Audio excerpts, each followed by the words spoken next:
तो दोस्तों, exam days में आपका स्वागत है। हम पटना हाई कोर्ट जो सहायक की भर्ती निकली है, जो निकलने वाली है, लगभग आपको 6 फरवरी से इसका फॉर्म ऑनलाइन फिलअप स्टार्ट हो जाएगा। उसके रिगार्डिंग हम एक डिटेल वीडियो लेके आए हैं, जिसमें हम बताएंगे कि कौन-कौन एलिजिबल है, योग्यता क्या है, उसका चयन प्रक्रिया क्या है, पीटी मेंस इंटरव्यू क्या-क्या है, क्वेश्चन पैटर्न सबसे इम्पोर्टेंट है, क्योंकि इससे पहले ये वैकेंसी 2016 में निकली थी, तो इसलिए हमें पैटर्न को जानना बहुत इंपॉर्टेंट है। इसलिए मैं ओरिजिनल क्वेश्चन पेपर भी लेके आया हूँ, जो कि आपकी ऑफिशियल वेबसाइट से मिला है। और इसमें सिलेबस क्या है, कुल पद आपको पता है कि 550 है, और ये लेवल 7 का बहुत ही मस्त आपका जॉब है। जैसे कि आपका CGL 3 जो सहायक सचिवालय सहायक और BPSC असिस्टेंट का जो एग्जामिनेशन होता है और जो पोस्ट का लेवल है, सेम उसी तरह का बहुत ही पावरफुल और मस्त जॉब है। पटना हाई कोर्ट सहायक भर्ती, जो आपका एडवर्टाइजमेंट एक नोटिस के द्वारा दे दिया गया है, और इसका फॉर्म फिलअप आपका लगभग फरवरी से स्टार्ट होगा। तो इस वीडियो में दोस्तों बने रहें, हम आपको होल डिटेल देंगे कि कौन कौन एलिजिबल है, आपका क्वेश्चन का किस किस सेक्शन से क्वेश्चन आता है, क्योंकि बहुत ही मस्त जॉब है। तो हम आगे बढ़ते हैं। सबसे पहले हम देख लेते हैं कि 2016 में जो वैकेंसीज आई थी दोस्तों, 2016 में जो वैकेंसी आई थी उसमें कौन कौन एलिजिबल था और कितने पोस्ट आए थे, उसका क्या करिए। देखिए 2016 का एम्प्लॉयमेंट नोटिस का आपका ये एडवर्टाइजमेंट का है। उस समय आपका ये 30/3/2016 को ये वैकेंसी आई थी, और 179 उस समय पोस्ट से असिस्टेंट के। पे लेवल आपका 4600 ग्रेड पे का ही था। बहुत ही मस्त जॉब। आगे देखते हैं। सबसे पहले इसमें क्वालिफिकेशन देख लेते हैं दोस्तों, क्योंकि क्वालिफिकेशन के रिगार्डिंग बहुत सारे बच्चे का कमेंट आ रहा है कि हमारे पास कंप्यूटर का क्या, ये हम भर सकते हैं। ये देखिए दोस्तों, ये 8 नंबर में देखिए आप, क्लियर लिखा हुआ है, the candidate must possess a minimum qualification of a bachelor degree in any faculty or its equivalent from a recognized university and having proficiency in computer application। इसका मतलब हुआ कि आप किसी भी सब्जेक्ट से, आप यदि ग्रेजुएट हैं जी, ग्रेजुएट हैं, तो आप इस फॉर्म को फिलअप कर सकते हैं। साथ में आपको कंप्यूटर का नॉलेज, प्रोफिशिएंसी होना चाहिए। MS word, PowerPoint, presentation, excel, इसका नॉलेज होना चाहिए। प्रोफिशिएंसी इसके रिगार्डिंग अभी तक इसमें नहीं बोला गया कि आपको सर्टिफिकेट की आवश्यकता है, जैसे कि आपको सिविल कोर्ट में। लेकिन यदि आपके पास 6 मंथ का कोई भी एक सर्टिफिकेट कोर्स किया हुआ है तो बहुत अच्छा हो सकता है, क्योंकि बिहार सिविल कोर्ट की जब हम फॉर्म भर रहे थे हम लोग, तो उसमें सर्टिफिकेट नंबर मांग रहा था। ओके, जब ये फॉर्म आएंगे, जब हम कॉलम भरेंगे, तो उस समय हमें पता चलेगा कि सर्टिफिकेट नंबर मांग रहा है कि नहीं। लेकिन यदि आपके पास 6 मंथ का ओनली कोई भी सर्टिफिकेट कोर्स किया हुआ है कंप्यूटर में, तो आप इस फॉर्म को 100% फिलअप कर सकते हैं। और यदि सर्टिफिकेट नंबर नहीं मांगता है और यदि आप कंप्यूटर जानते हैं, तो पर भी आप इस फॉर्म को फिलअप कर सकते हैं। तो फॉर्म आप आने दीजिए, उसके बाद आपको 100% पता चल जाएगा। लेकिन 6 मंथ का यदि है तो आप 100% सिक्योर हो जाइए कि आप इस फॉर्म को 100% फिलअप कर सकते हैं। ओके दोस्तों, क्लियर है कि कौन कौन इस फॉर्म को फिलअप कर सकते हैं। अब देख लेते हैं कि इसका स्कीम क्या है। तो आपको पता है, सबसे पहले इसमें पीटी होगा, उसके बाद आपका मेंस होगा, और इसके बाद आपका इंटरव्यू होगा, जैसा कि कोर्ट में होता है। तो पीटी आपको पता होगा कि ये क्वालिफाइंग इन नेचर होता है। इस पर आपका रैंकिंग या मार्क्स या कटअप, इस पर आपका मतलब हमारे मेरिट में नहीं आता है। यहाँ पे लिखा है OMR सीट, मतलब पेन और पेंसिल बेस्ड होगा। उसके बाद आपका रिटेन एग्जाम होगा। रिटेन एग्जाम का सिलेबस इसमें नहीं दिया गया है, लगभग आपका पीटी जैसा ही होता है, जैसा कि हम BPSC असिस्टेंट का देते हैं या बिहार CGL 3 के रिगार्डिंग देते हैं दोस्तों। उसके बाद इंटरव्यू तो आपको पता ही है। तो हम पीटी का जो आपका क्वेश्चन पेपर है, वो ओरिजिनल हम क्वेश्चन पेपर लेके आए। इससे आपको पता चलेगा किस किस सेक्शन से कितने कितने क्वेश्चन आते हैं और कितने हमें लाने होंगे। ये आपका रिजर्वेशन का रोस्टर दिया हुआ है कि शेड्यूल कास्ट, OBC कितना कितना। तो सबसे इम्पोर्टेंट बात है कि फॉर्म आप फिलअप कर दीजिए। पहली बात, लेवल 7 का वैकेंसीज है, पीटी एग्ज़ाम होगा, पीटी पे आप फोकस करें। पीटी के बाद मेंस का भी सिलेबस लगभग पीटी जैसा ही होता है दोस्तों। और सबसे इम्पोर्टेंट मैं बात बता दूं इसमें, कि ये जो आप एडवर्टाइजमेंट देख रहे हैं, 30 मार्च को इसका एडवर्टाइजमेंट निकला है। लगभग 15 से 20 दिन आपको इसमें टाइम दिया ही गया, लेकिन इसका एग्ज़ाम आपको 24 मई को ले लिया गया था दोस्तों। ये आप ध्यान में रखेंगे, मतलब एक महीने, क्योंकि 15-20 दिन आप इसमें ऐड करेंगे 30 मार्च में, तो 15 मतलब एक महीने से कम ही टाइम, मतलब एक महीने के अंदर इसका एग्ज़ाम 2016 में कंडक्ट करा लिया गया था बिहार हाई कोर्ट पटना के द्वारा। तो इसमें ये इस भ्रम में मत रहिएगा कि हमें टाइम ज़्यादा मिलेगा और हमें ज़्यादा तैयारी करने की, क्योंकि बहुत अच्छी मस्त वैकेंसी है और बहुत शॉर्ट ड्यूरेशन में, जैसा कि प्रीवियस प्रैक्टिस है 2016 का, बहुत ही जल्दी 24 में ये आप ऑफिशियल वेबसाइट जो पटना हाई कोर्ट का रिक्रूटमेंट सेक्शन में, उसमें आप खुद देख भी सकते हैं कि इसका एग्ज़ाम बहुत ही जल्दी। अब हम डायरेक्ट क्वेश्चन पेपर पे चलते हैं, जिसका मोस्ट आपको लोगों को इंतज़ार है। ये देखिए दोस्तों, ये हम लोग का क्वेश्चन पेपर है जो 2016 में आपका पेपर हुआ था, उस समय का ये क्वेश्चन पेपर है।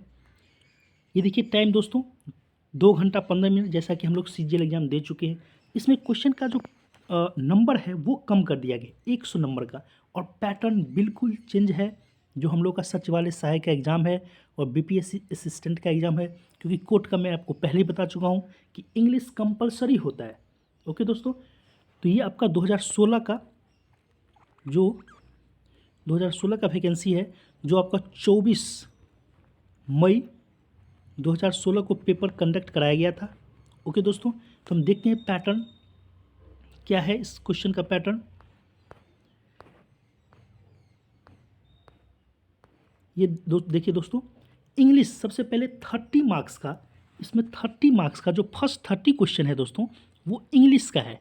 और इंग्लिश में कैसा क्वेश्चन, जैसा कि आप स्टाफ सिलेक्शन कमीशन का ग्रेजुएट लेवल का एग्ज़ाम या CHSL का एग्ज़ाम दिए होंगे, तो सेम उसी पैटर्न पे आपका पहले spotting errors, one word substitution, 2 number का phrase, antonyms synonyms, one word substitution, fill in the blank, spotting, मतलब यही 5-5 क्वेश्चन, 3-3 क्वेश्चन आप देख रहे हैं स्क्रीन पे बिल्कुल। मतलब ये आपका एक पैसेज भी, एक देखिए इसमें से फाइंड ऑफ एरर निकालना है, मतलब एक छोटा सा, मतलब सिंपल सा, जैसे आपके ग्रेजुएट लेवल का एग्जाम दिए होंगे उसी pattern, same to same pattern का इंग्लिश का आपका 30 क्वेश्चन होते हैं। 31 के बाद देखिए आपका इंग्लिश 30 क्वेश्चन आपका हो गया इंग्लिश लैंग्वेज से, जो ग्रामर जो हम लोग CGL 3 में या CGL स्टाफ सिलेक्शन कमीशन का उस सेम उसी तरह से। और 31 के बाद where did Aurangzeb died, Aurangzeb की मृत्यु कहाँ हुई थी। The deepest ocean of the world, सबसे गहरा महासागर, ओके, किस आर्टिकल में, ये 33 किस आर्टिकल में अस्पृश्यता का अंत। ओके, तो ये क्वेश्चन कॉमन, जैसा कि हम लोग CGL 3 जो बिहार सचिवालय, किस 34 नंबर क्वेश्चन कि किस राज्य सरकार का RBI लेन देन नहीं करता है, तो आसान क्वेश्चन है। कॉन्स्टिट्यूशनल फॉर्म फर्स्ट टाइम, पहली बार संविधान में कब संशोधन किया गया था, 35 number question.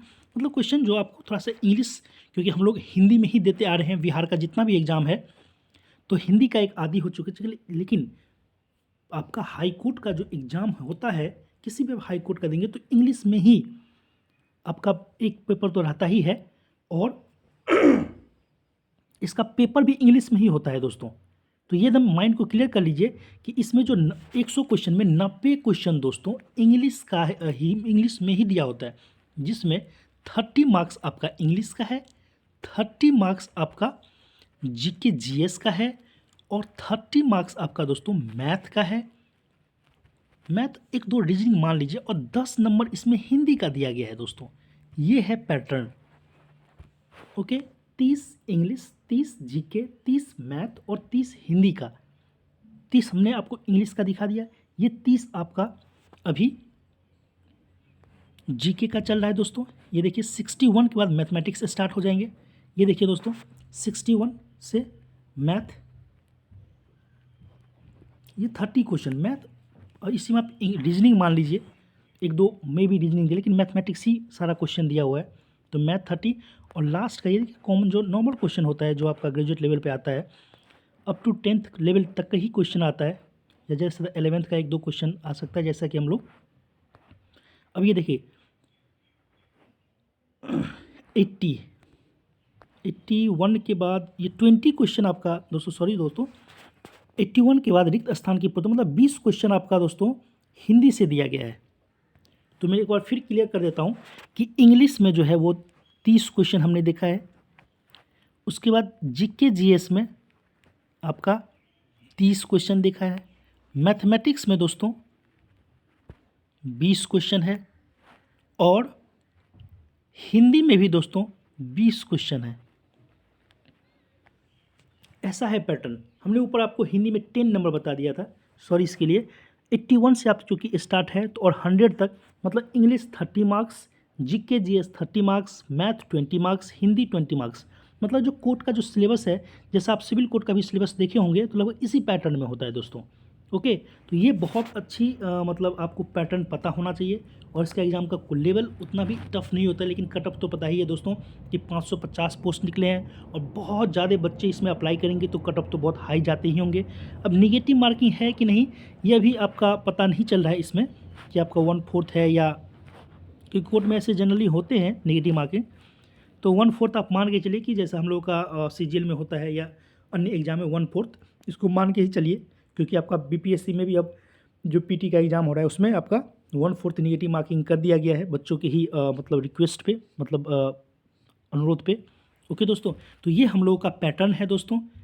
Bihar assistant, Bihar high court का जो वैकेंसीज निकली है, ये हम लोग का पैटर्न है। 100 नंबर का एग्ज़ाम और English 30, Hindi 20, math 20, GK GS 30, ये 100। इसमें तैयारी स्टार्ट कर दी दोस्तों। इस न्यूज़ में इतना ही। कोई डाउट कमेंट्स हो तो कमेंट सेक्शन में बता सकते हैं दोस्तों। थैंक यू, धन्यवाद।